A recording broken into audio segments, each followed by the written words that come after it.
coming out. Well, so I want to start with this. We've done your retrospective. You curated tonight. Why these two films? Wild at Heart because primarily I had such a wonderful experience making the movie, and I don't normally watch my own movies again, so I thought to see it on the screen one more time, since it's been so long, would be exciting. And then Bangkok Dangerous because I felt that the movie is part of the reason why I made the movie was to go to Thailand. I think films that explore different cultures coexisting, different races coexisting, to me brings, and this is a pretty dark movie, but it does, if you see friendship and love, it brings some light into the world. And I wanted to see this again because I really enjoyed working with Shakrit. I think he's a great actor, and we had a lot of fun working together. And also I like the relationship. Miss Young, her performance as well, the concept of a deaf woman and hopefully a budding romance and how that relationship does or doesn't work out. The different cultures trying to have love between them, and also the complexities of a relationship where you can't really communicate in a conventional way. Also, you don't see movies very often where the protagonist ultimately commits suicide. There were two different versions of this movie. One where he does that, and that didn't work so much for American audiences. So they had different cuts of it. But I wanted to see it again. I think it's an underrated film, and it doesn't get a lot of attention, and it's kind of been forgotten, and I'm somewhat proud of it, being also that I got to have my company produce it, and just want to hopefully give it a revival of sorts. What was it like to work as a producer on the film while acting in it? Well, that's, being a producer, in my opinion, is kind of like inviting people to a dinner party. Who do you want to see have a conversation with one another? When I did Shadow the Vampire, I got to have Willem and John Malkovich work together, two of my favorite actors. And in this case, I got to work with Thai actors and two twin brothers, Danny and Oxide Pang, and they would take turns directing me. They wouldn't tell me which one was which. They were like little games with me. I think they got a kick out of that. The strangest thing that happened on the movie was, it was a few years ago, and there was a military coup that was happening as we were filming, and then the gun wrangler said, "You can't shoot the guns anymore because the tanks are coming onto the street. They may think it's part of the military coup." And so I looked at one of the two directors, Danny or Oxide Pang, and he looked at me and went, "Hey man, it's Bangkok Dangerous." All right, I walked off the set. I was with my wife and my son at the time, and my father-in-law, and I got them on an airplane to Korea, dropped them off, and then went back to finish the movie, but it could have gone either way. I had no idea how it was going to turn out. So it was a tense time to be filming in Thailand, but I was a big believer in what I call the genus loci of a place, the genie of a place. And at that point in the work, I was trying to find other places and other kinds of directors from different cultures to direct me, because I thought maybe they would discover something new in me. Because I was still trying to reinvent myself, or say to them, well, what's your take on what it is that I do? Can you bring something new out in me? Can you help me find something that I can challenge myself with, learn from? In that same keeping what we talked about before, seeing myself very much as a student of filmmaking and student of film performance. It's really interesting because I feel like, in watching Wild at Heart, which is 1990, and then this is 2009, you almost see like the evolvement of yourself as an actor, and also like it's so intense and it's so action driven and so powerful, but there's a temperance and there's like a quietness to this. Yeah. And I almost like wonder, do you think that's because it was set in Thailand? Is it the energy of the directors, even though it was like, because I think if this had been like filmed in America, it would be a completely different performance. Completely. But it was also at a time when because I had done performances like Wild at Heart where the character was going through things that, in terms of expression and body language, that hopefully were a little larger than life, a little more surreal, a little more operatic. Then I had become very interested in Charles Bronson because I couldn't understand, like in movies like Once Upon a Time in the West, how he could just hold the camera and do very little, but yet you couldn't take your eyes off of him. And I was like, well, I want to see if I can just begin to approach something like that in terms of quietude and film performance, and can you hold the camera in such a way where you're not doing much at all, but it's still somehow exciting to watch. And I don't know if I did or I didn't achieve it, but that was the experiment, and certainly in this movie, Bangkok Dangerous. Yeah, no, definitely. There was that, and you did achieve it, but also just I feel like the strength and almost the discipline that you see like come through, and like, did you film all your own action sequences? Did you train for that? How did that go? I had a good stunt team at the time. I was working with someone named Eddie Yancic, and we had done a few movies together, and we would take turns and figure out what was right and what wasn't right for me to do, but most of it was definitely me. Yeah. And like, how long does it take to prepare for something? Well, fortunately, I had a little bit of background in martial arts. I had started studying Wing Chun, Kung Fu, which was Bruce Lee's first style, and I started that when I was 12, so I was able to incorporate that, like the hand movements called Chi Sao or Lop Sao, what we call sticky hands, and so I was showing Shakrit how to really do that, and so we saved a lot of time being able to incorporate some of the things I had learned earlier. But in terms of like the motorcycles, and that took a bit of time, and also the Chao Phraya River scenes in the floating market. I also think it's so interesting to go to these different places and see them on camera. There is an excitement to that, a little travelogue, you know. There is an excitement to seeing the floating market. There is an excitement to seeing that's an actual Buddhist temple, and having the elephants on the street, and all those people that were in the assassination sequence. I mean, they were really there. It was, you know, there was an incredible value in terms of the scope and the size for. You can do that kind of thing when you're in Thailand. It's very hard to do that here now. Mm-hmm. And was that your first time filming in Thailand? Yeah, it was my first time. It was the only time I've been to Thailand. But anytime I'm invited to go anywhere around the world to make a movie, I find it very exciting, because I think that hopefully that culture or they can bring out something new in me, or even the place itself will inspire me and will motivate me in some way. Yeah, I definitely feel like you're an actor that captures a lot of energy, and so I'm interested, like, what is your ritual? Is there like a practice that you have in preparing, and also, have you ever practiced like Qigong or Tai Chi, or like, does that help you get into the mood of a place, or? Not so much, but the Wing Chun, yes, yeah, but not Tai Chi, although that's probably a pretty good thing for me to start looking at now, because I think it would be very relaxing and would help. But my process is, again, just to stay open to the genie of the place, see if there's something that will come through me just by being in another country, in another culture, that hopefully will bring out a new element in my performance, and maintaining the trance-like state of mind that we talked about earlier, where you have a concept of where you want to go with the character, you have a concept of how you want your character to sound,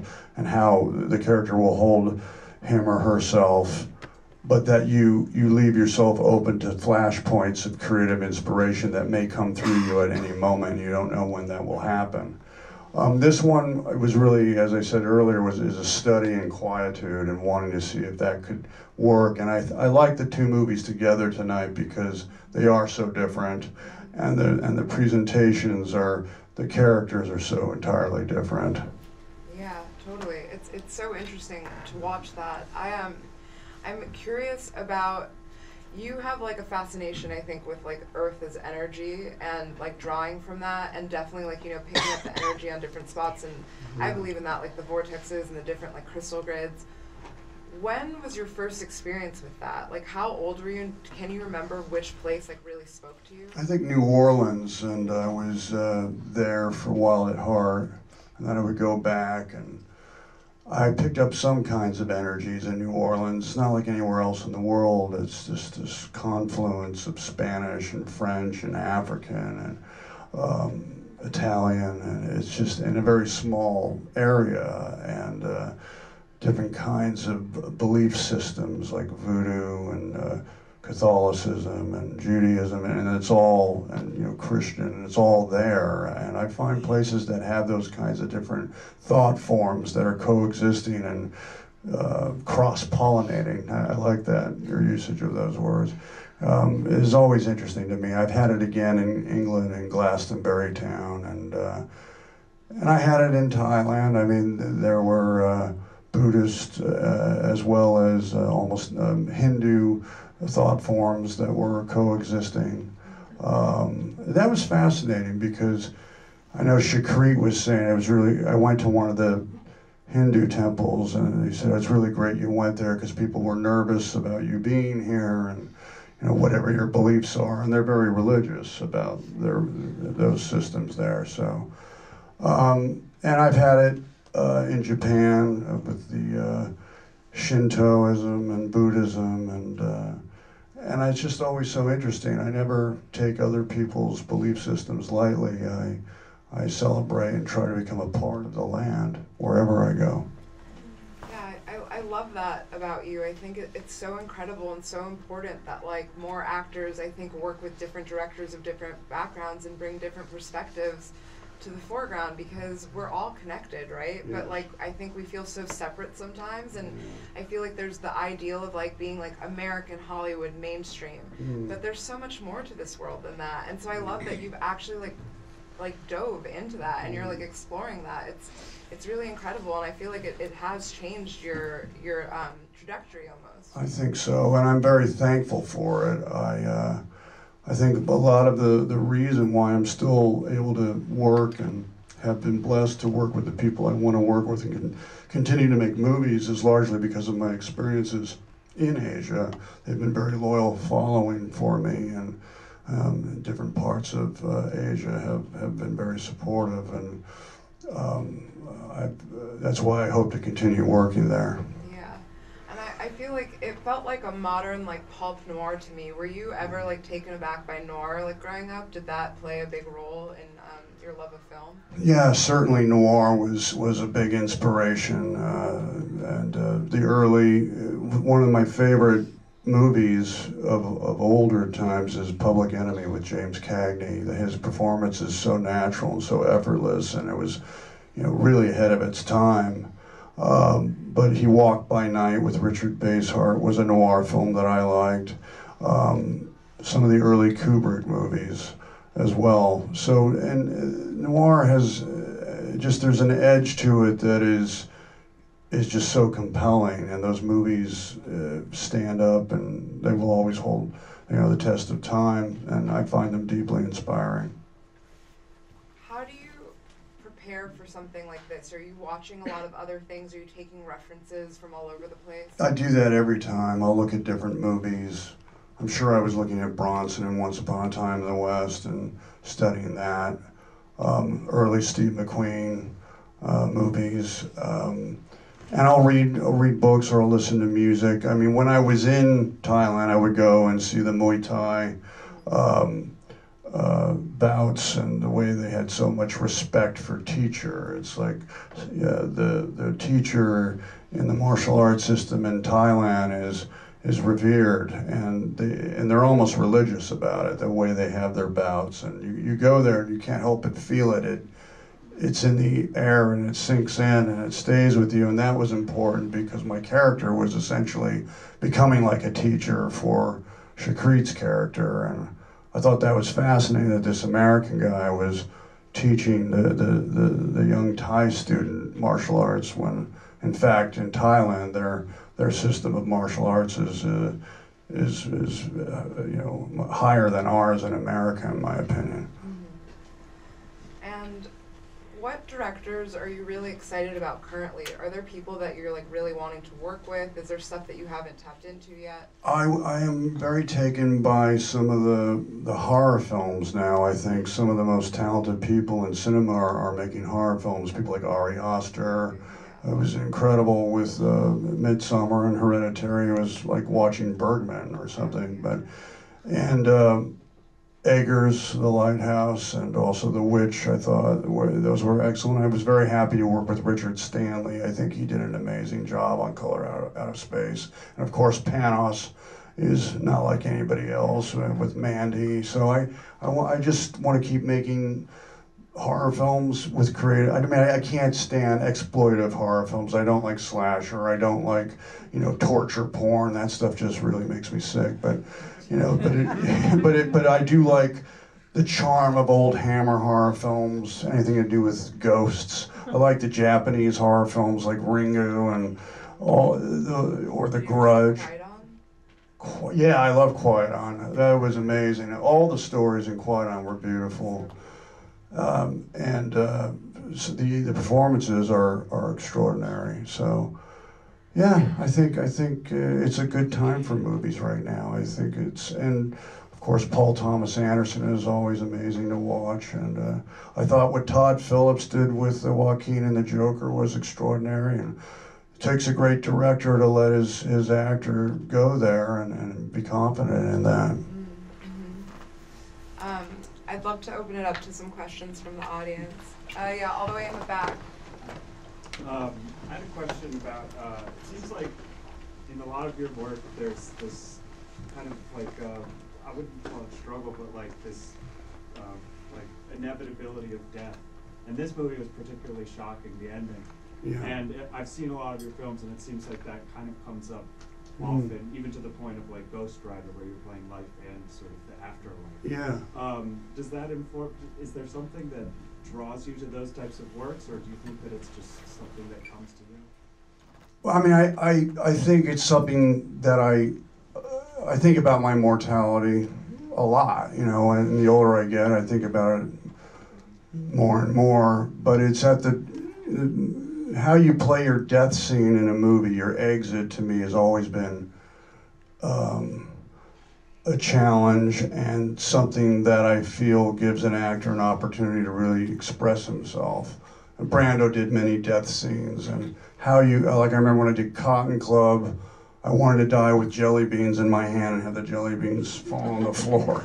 I was like, how you leave is something, that's like a bookmark. And the other thing that I like are scenes where you have a lock-off shot of an actor in a car kind of flipping out, having a nervous breakdown, and Jack Nicholson did that in 5 Easy Pieces, and then I had James Franco, when I directed Sonny, do that, and then I got a chance to do it again in color. But yeah, I think the drama of death is interesting. It's interesting subject matter, and it's just part of the human condition. All of us go through it.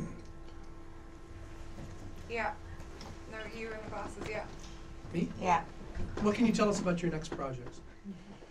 Well, my next project is really going to be unlike anything I've done before. I play contemporary. It's always kind of disgusting when you have to speak about yourself in the third person, but I play contemporary Nick Cage and young Nick Cage, and they're arguing throughout the whole movie together. That's my next project.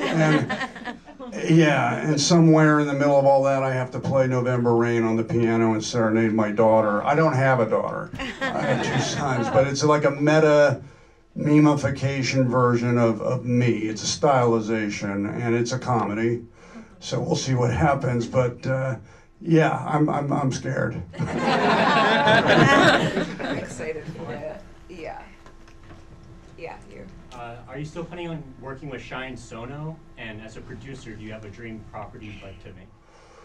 Well, Sono and I just finished Prisoners of the Ghostland, and that just happened. And we're talking about another film possibly that we could do together. But yeah, What was the second part of your question? As a producer, do you have a particular film that's like a dream project? Yeah, I was saying that I've been very interested in playing like a newspaper man or a journalist. I've never done that. I saw the Mike Wallace Is Here documentary. I'd like to play a character like Mike Wallace. That would be interesting. Kind of transforming journalism or being that hard-hitting journalist and having the guts to do that. I'd like to play a part like that. I was on the high school newspaper when I was going to high school, and I enjoyed it. I think that was one of the ideas that I wanted to explore, was being a journalist. Yeah. I haven't seen this movie before tonight. I really enjoyed it. Thank you. Especially considering how popular movies like John Wick are. Do you see similarities with that? And then part two is, have you had any recent great comic purchases? Comic book purchases? I know I haven't. I haven't had that yet. Although a friend of mine gave me Godzilla Meets the Avengers, an old comic book, so I'm looking forward to reading that. And what was the first part of your question? Movies like John Wick. Yeah. Yeah, I mean, I was thinking about that tonight as I was watching. I was like, yeah, there's something John Wick-esque about it, but we did it then. And then I look at Fast and Furious, I think, well, there was something Gone in 60 Seconds about that. But I don't know, it's just, it seems like people are more now receptive to films with that kind of stylization. As I said earlier, Bangkok Dangerous was not well received, and it wasn't a movie that people really bring up in conversation, so I was excited to see it again, because I thought there was something to it, and especially the cross-pollination of cultures. Yeah. Where did you get your jacket? And what is your movie watching habit? Do you go to the theater? Where do you like to sit? I enjoy going to the cinema, and I also enjoy watching them at home. You know, the jacket is made by a guy named Miri, and that I got in Los Angeles, and it has my power icon, King Ghidorah. So it's like I love Ghidorah, and he gives me strength, so I got it for that purpose. Yeah, there seems like there was another thing you asked me. No, that wasn't it? Okay. Mothra's my spirit animal. Oh, Mothra is a great one. Hi. Hi. When I was younger, I thought I didn't have anything to say when I was writing, and so I went to college and tried to learn a lot of things so I would have a point of view. And when I started writing later, I found that I had the same point of view and the same things to say when I was younger as I'm trying to do now. Is it similar for an actor?